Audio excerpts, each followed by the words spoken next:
Hey, what's up guys, and welcome to my video. Now this video is all about how much PC gaming actually costs. Of course there are loads of other benefits to having a PC, but most people will say, well, it's way more expensive, it's something that I can't afford to do. Sure, it may be great, but if I can't afford to do it, then obviously I'm not going to do it. But what if I told you it's not actually as expensive as you think? And what if I told you how much I spent last year on PC gaming, and what if I told you that that was actually less than how much it would have cost if I'd done the same on my console? Let's elaborate a little bit, shall we? Now I'll start just by busting a few myths. Now the most common one is that PCs are really expensive and you need to upgrade them all the time with really expensive components, and you're going to need to be doing this every few years or so. Well, that's not actually the case. It is very true to say that some PCs are very expensive, costing, several grand. And yes, it's very true that the same people that like to spend this money on an expensive PC will upgrade it every few years and get the best out of it. And while I would like to say I'm kind of in that category, you really don't need to be at all. Now this video will assume that you've gone out and purchased the next gen console alternative PC. You should be able to see a little square thing here, and that will show you the link to the video. Just click that and you can see the PC we're talking about. And this PC cost about 570 quid, which is more expensive than it would to buy a PS4 or an Xbox One. It is a slightly more powerful machine, but let's forget about that. We're talking about cost and cost alone for this video. So you've gone out and purchased this PC. Now, of course, you're going to need some games to play on that PC. Let's start with a really common one that's coming out and that a lot of PC gamers will buy, and that's Titanfall. So if you buy Titanfall, you're going to be paying roughly about £45. I got an email yesterday from Greenman Gaming. They're saying that they're offering the chance to pre-purchase Titanfall today for £30 on PC.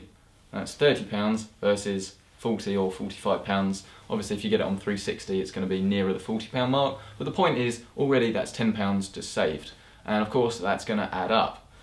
To put this into perspective, let me go over some of the games that I bought last year and show you how much they cost. It's definitely worth mentioning that most people won't actually buy that many games through this method of getting them on day of release through retail stores or by downloading or pre-purchasing.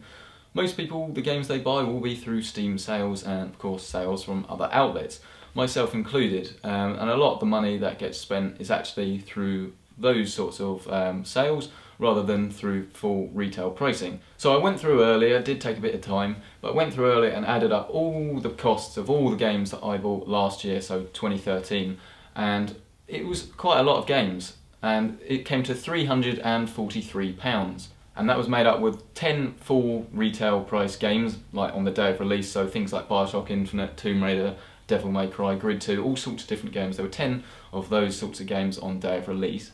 And there were also 14 games that I bought through Steam sales, and that includes a little bit of DLC and stuff. But the point is, I bought more stuff through Steam sales than I did through full retail, and that all came to £343. Now as for the 14 games that weren't full price, I'm assuming that, say you bought all the same sort of stuff on a console, I'm assuming, and that's the price I've allocated, is that it would cost you about £12.50. Now I'd like to think that's quite generous, but obviously some may argue, well no, you can get stuff cheaper than that and some of it's DLC, but I would say it would probably average out at about £12 if you bought those 14 items. But I'm not including in this cost any fees like Xbox Live or PlayStation Plus, so you can't really argue with it too much, but obviously take it with a pinch of salt because this is an estimate. But that estimate is £575. So that's £575 versus £343. That means I've saved £232 by playing all my stuff on PC rather than on a games console. And it's true that you may not have spent that much money, but the fact that you can on a PC because it's less, it's all valid. You've got to do direct comparisons. And all of a sudden, PC gaming actually appears to be slightly cheaper than it does if you did it on a games console. So if you add up that £200 over, say, a 5-year life cycle, which I'd like to think is being generous, then that's getting on for £1,000 of savings, and of course that's not including the fees for PS Plus and Xbox Live. That's a hell of a lot of money, and while it will cost you a tiny bit more in initial outlay, that's a lot of money to save, and of course a lot of people will then use that money and upgrade their PC. That's where this whole illusion comes from that PC gaming requires more money because you've got to keep upgrading it. It's just that people are saving the money and that they're realising that this is my hobby, I like this, I'm going to upgrade my PC so it gets better graphics and stuff like that. So I hope that's cleared up the illusion of the cost behind PC gaming. I'd like to add that most of that is just because of license fees, because you don't pay any money to Sony or Microsoft. But the point is, it's genuinely cheaper to game on a PC, at least the games are, while the hardware is a bit more expensive. And of course you get all the other advantages which can be seen in this box here. This video is 8 reasons to have a gaming PC. Cost was one of them, but there are many other reasons.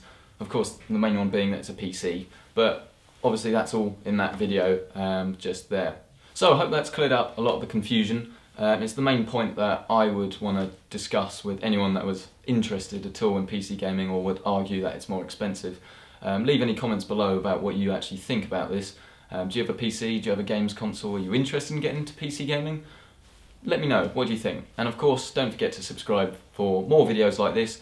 I'm sure they're helpful, and if they are helpful, leave a like, and if it's not helpful, leave a dislike and let me know in the comments below what I could improve on and what you would have wanted from this video. Thanks very much, and I will see you next time.